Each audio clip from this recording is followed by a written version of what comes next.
Welcome to Rite's Take Apart video demonstration.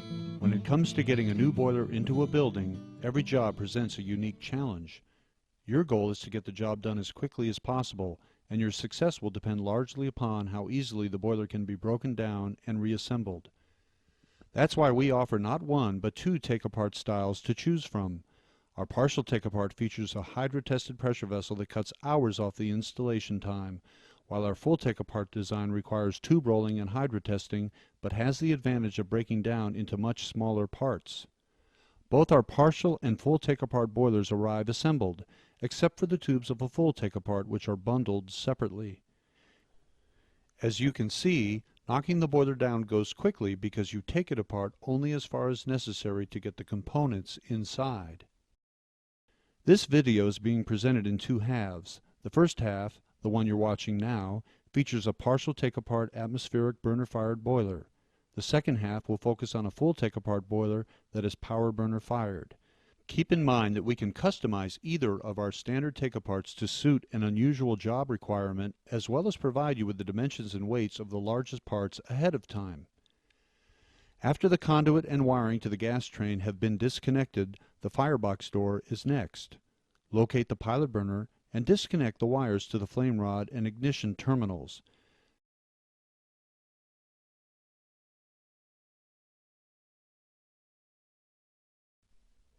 Next, remove the copper ground conductor attached to the base. The workman is now loosening the gas train unions.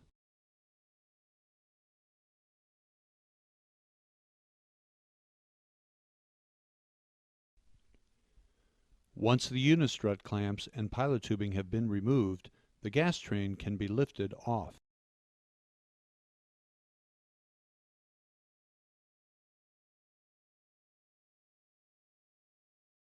Loosen the unions to remove the float low-water cutoff.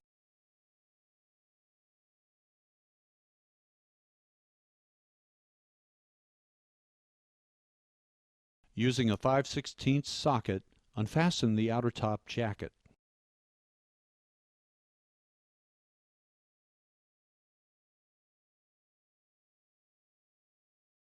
If the side jackets have stiffener straps, like the ones shown here, be sure and remove the screws that hold them in place.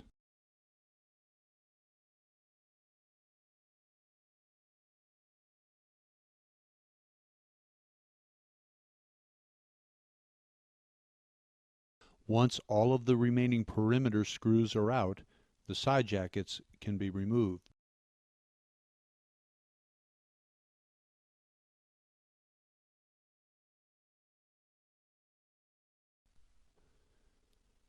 The men will now take off the fiberglass insulation.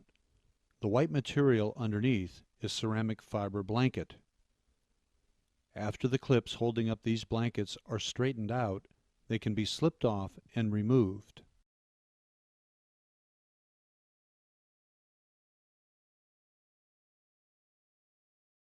The baggie of high-temperature mortar mix will be used later on during reassembly. The light gray sheet metal top with the welded-on blue stack is called the inner top. Using the cordless screw gun, this is what the men are unfastening now.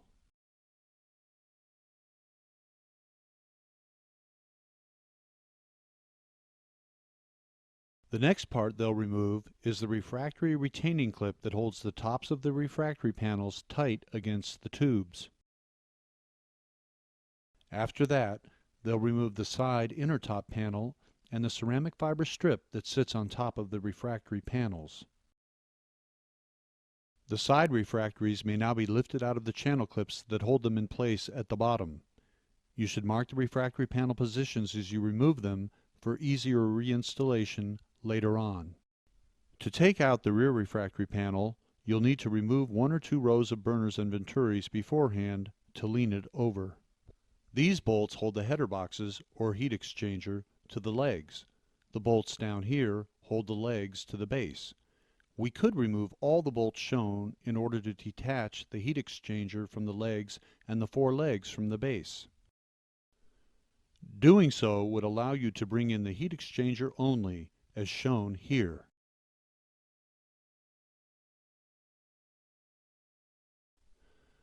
To save viewing time, however, we will only remove the bottom bolts that hold the legs to the base.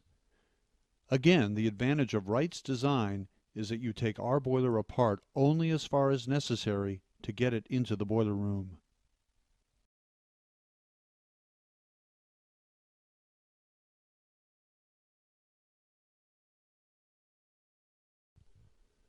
Once you've removed all the burners and venturis, the base and burner manifold assembly can be lifted off the shipping pallet and moved indoors.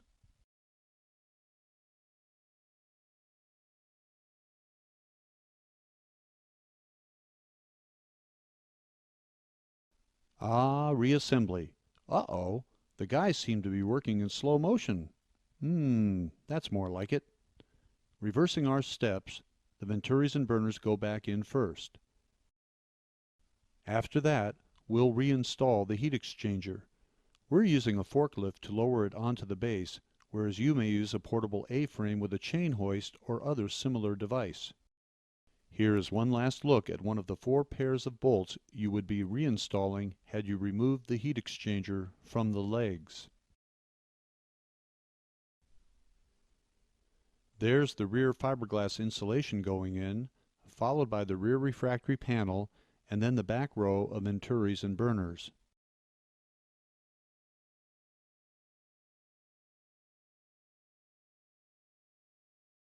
Once the legs are bolted to the base, it's on to the side refractory panels.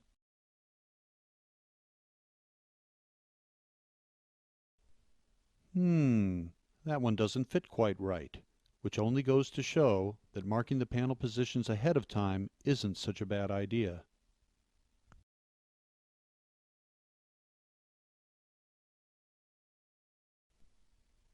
After the ceramic fiber strip is laid back on top of the refractory panels, the inner side panel goes on next, followed by the top refractory clip.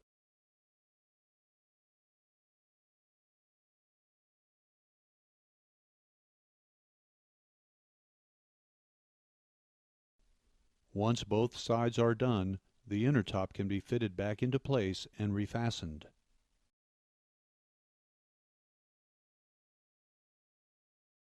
Remember that little baggie of gray mortar? It's now time to use it to fill in the remaining small gaps marked by the arrows like the ones seen here.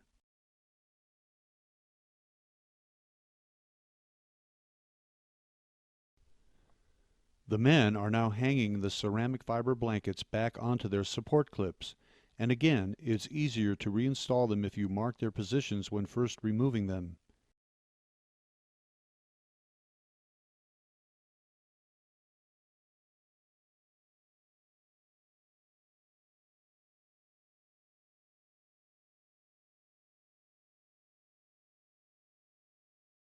After that, you're ready for the fiberglass.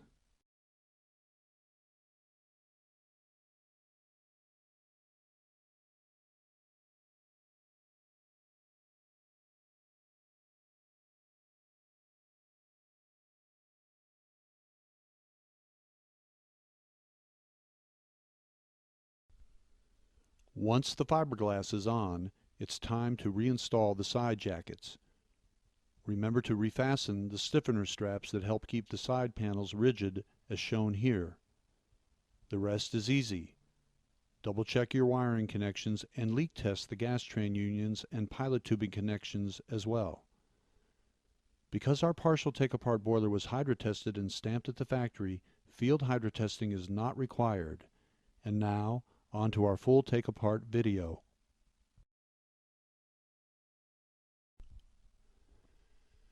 As mentioned at the beginning of this video, the tubes of a full take-apart boiler are bundled separately as seen in the foreground.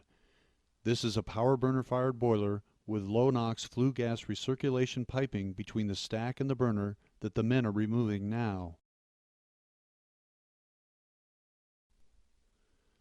The low water cutoff is next, followed by the removable stub stack and then the gas train.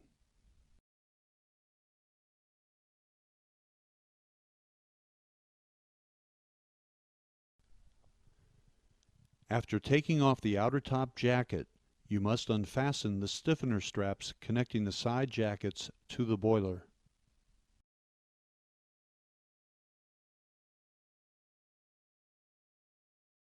The power burner is easily unbolted from the firebox door. If your boiler is supplied with insulated head plates like this one, you need to remove it prior to taking off the firebox door. Some firebox doors, like this one, are hinged on one side. Larger doors may be bolted on both sides. To remove the door, simply tap out the hinge pins and unbolt the other side. The door is now free. The firebox floor tiles are now accessible. It's a good idea to mark their positions as you remove them for easier reinstallation later on. After the sheet metal corners are unfastened, the fiberglass insulation can be taken out. Bend out the support clips that pierce the ceramic fiber blankets in order to slide them off. Mark their positions so the slits line up during reassembly.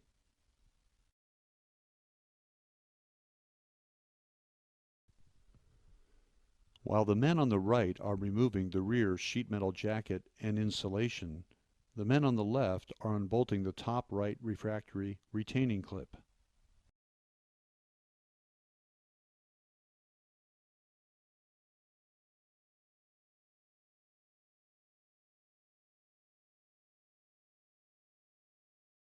The man in the white shirt is unfastening the sheet metal rail attached to the base as the top refractory clip is being removed.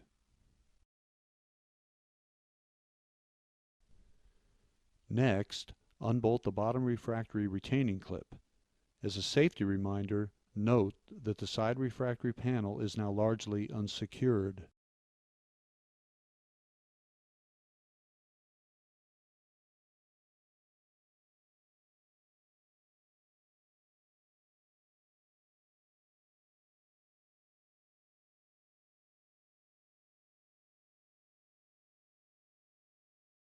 The men are now removing the side flue collector sheet metal panel along with the ceramic fiber strip on top of the refractory.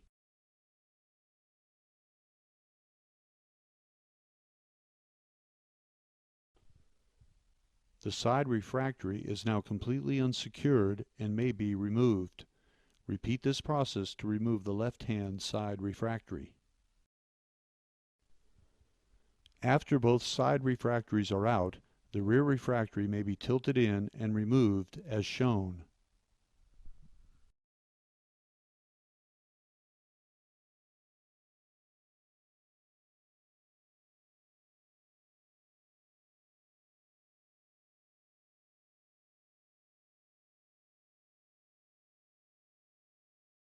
The inner top is next. Note the man on the left holding up the baggie of high-temperature mortar mix.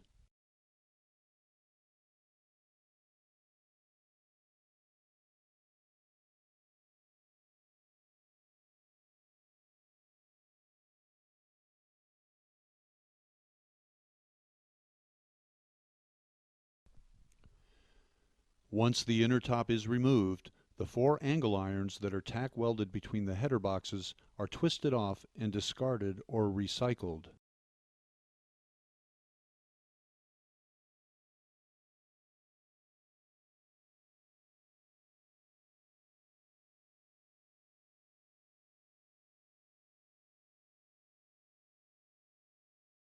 Next, we're going to unbolt the legs from the header boxes. Although we're not showing it here, you can make the header boxes lighter for handling by simply removing the head plates first.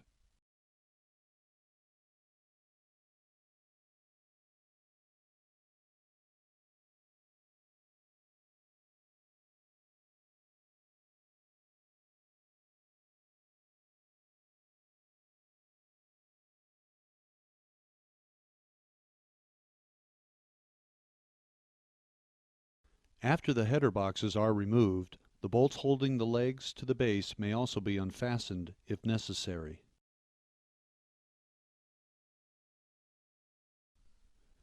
This close-up shows the location of the back welded nuts that secure the legs to the base. As the base is taken away, Look for the white bucket next to the telephone pole that contains the mortar mix used to grout in the firebox floor tiles later on.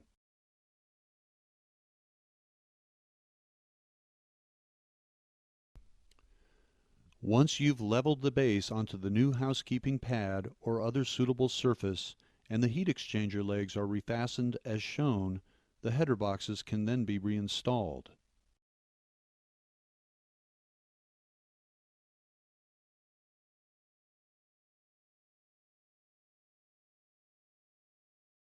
Where you see slotted bolt holes, do not go much beyond finger tightening the nuts, as these are designated expansion joints.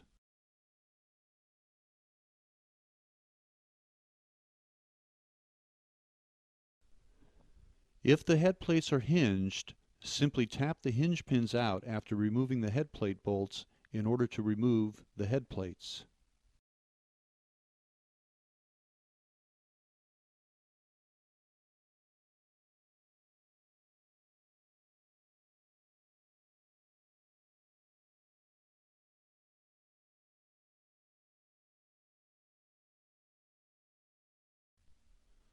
Before final bolt tightening, you may need to use a hammer and straight edge as shown in order to realign the edge of the leg to the header box flange.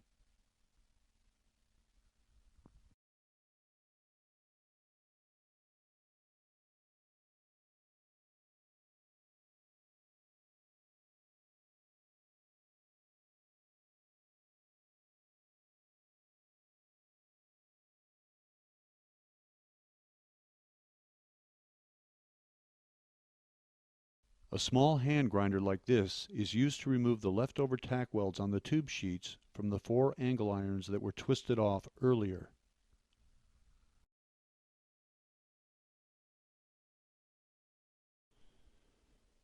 Now you're ready to install 4 corner tubes.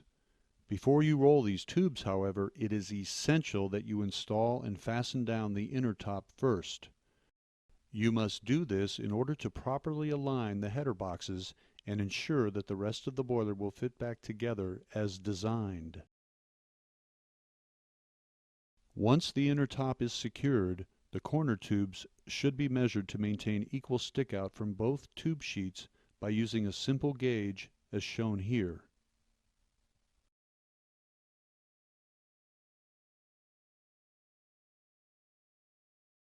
Next, a flattened nail or small screwdriver is wedged between the tube and tube sheet hole at one end to prevent the tube from spinning when rolled from the other end.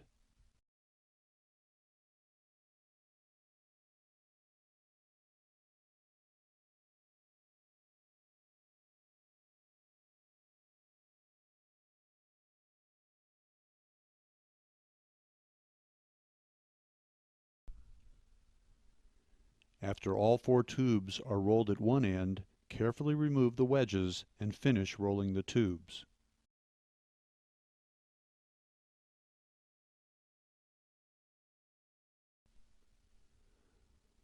Once the 4 tubes are rolled in at both ends, the rest of the tubes must be installed and rolled, a process we'll skip over now in order to save time. Before proceeding to the next step, be sure to reinstall the head plates, perform an ASME hydro test of the boiler, and have it witnessed and signed off on by an authorized inspector. Failure to do so at this point could result in having to strip the boiler back down later on.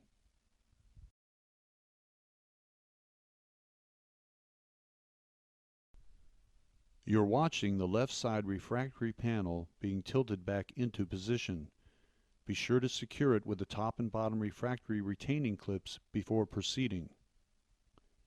The man is reinstalling the ceramic fiber strip in the notch at the rear corner of the side refractory. This will help seal the corner of the firebox after the rear refractory is reinstalled and then pushed tight into the notch.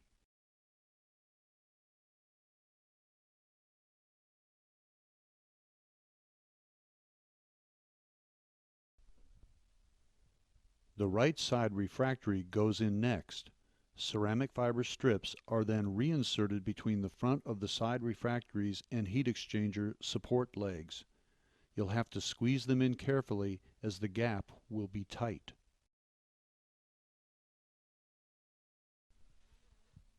The men are now installing the ceramic fiber strip over the top of the refractory prior to refastening the right-hand side flue collector sheet metal panel.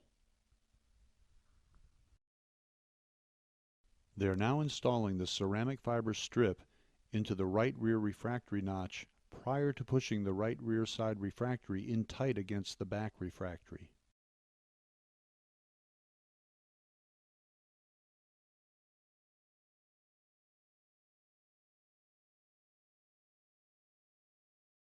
After bolting on the top refractory retaining clip, they'll bolt on the bottom one as shown.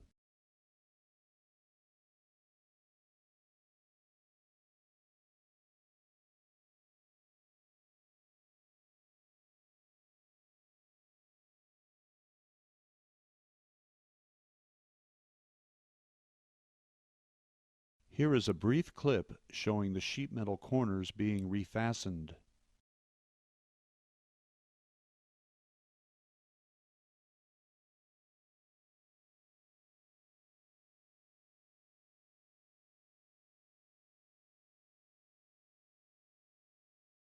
Now we'll show the refractory floor tiles being set back into the firebox. Set all the bottom tiles in first, working from back to front. Then, starting at the back again, trowel some of the thin set mortar mix that shipped inside the firebox on top of the first layer of tiles and begin setting the second layer of tiles on top of them. Again, marking the floor tile positions when you first remove them will make it easier when putting them back in.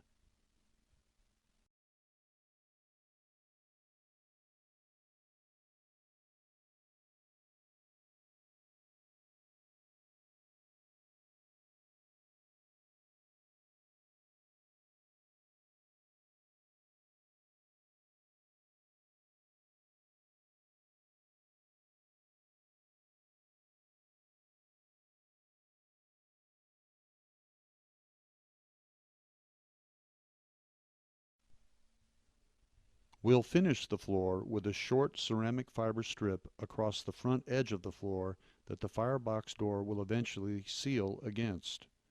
For your reference, the small hole we're panning up to at the back of the firebox is the rear firebox viewport.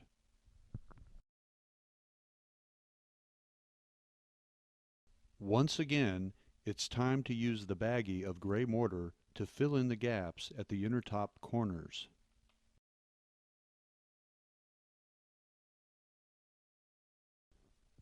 This view from the rear of the boiler shows the ceramic fiber blankets, fiberglass, and back sheet metal panel being installed.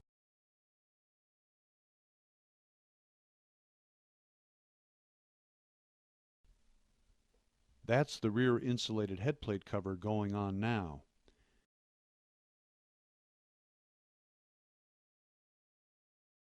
After the bottom sheet metal rail is refastened, the fiberglass can be rolled back on and the batting reinstalled behind the sheet metal corners.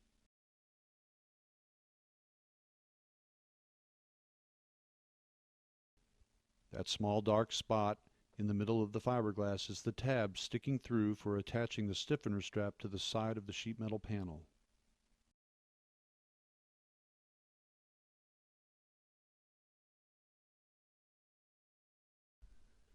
Once the side sheet metal panels are refastened, the stiffener straps can be reattached as shown.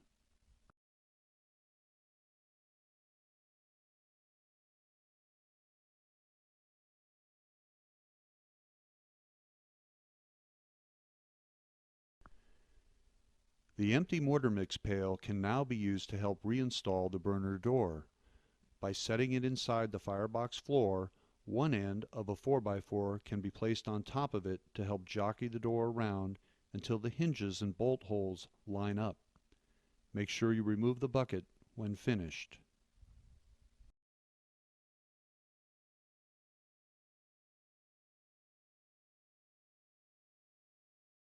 After that, the front insulated headplate cover can be reinstalled if so equipped.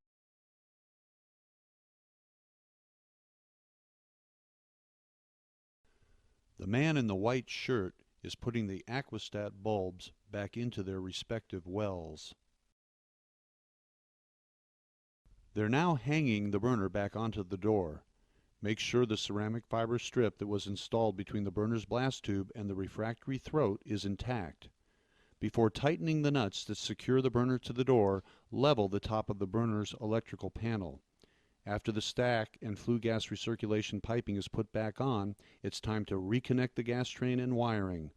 Once you've double-checked your wiring and leak-tested the gas train, you're ready for startup. Good job, guys, and thanks for working so fast.